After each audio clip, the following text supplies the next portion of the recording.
Хэрвээ нэг өглөөс ирэхэд нохооч чамд өчигдөр чи надад хоол өгөөгүй би өлсөж чинь гэж хэлвэл яах вэ? Эсвэл шувууд загас зэрлэг амьтад бүгд хүн шиг ярьж чаддаг бол дэлхий яг ямархуу байх бол? Одоо бид амьтдыг дуугүй, мэдрэмжгүй, зөвхөн зүүн совинтай гэж боддог. Гэхдээ тэд ярьж чадвал өвдөж байгаагаа, айж байгаагаа, баярлаж бас ганцаардаж байгаагаа үгээр илэрхийлнэ. Хэрвээ тэгвэл хүмүүс амьтдыг ашиглах зүйл биш, мэдрэмжтэй оршихуй гэж харж эхлэх болно.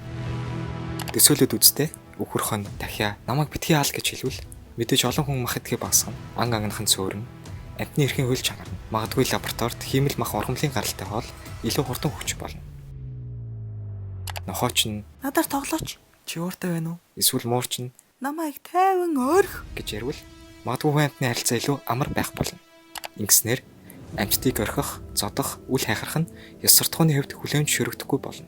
Хэрвээ оймод устдаж байхад шувууд зэрлэг амьтад шавж хүртэл бидний гэрийг битгий устгах эсвэл гол мөрөн бохирдоход загас усны амьтад бид амьсгалж чадахгүй байна гэж хэлвэл хүмүүс байгальд очруулж буй охирлыг шууд мэдэрнэ. Бүх зүйл сайхан байна гэж бодож болох ч бодит байдал тийм биш. Амьтад хоорондоо маргана, зарим нь хүмүүсийг буруутгана, зарим хүн амьтдыг ашиглах, хуурах, захирах гэж оролдоно. Ингэснээр шинэ ёс зүй, шинэ хууль хэрэгтэй болно. Хэрвээ амьтад ярьж чадвал хүн өөрөөсөө асууна. Би байгальд эзэн нь үү? Эсвэл зүгээр нэг хэсэг нь үү? Бид ганцаараа ухаантай амьтан мөн үү? Магадгүй ингэснээр хүн илүү даруухан, илүү хариуцлагатай болно. Хэрвээ амьтад ярьж чадвал дэлхий илүү шудраг болох ч илүү хэцүү болно. Гэхдээ нэг л зүйл тодорхой.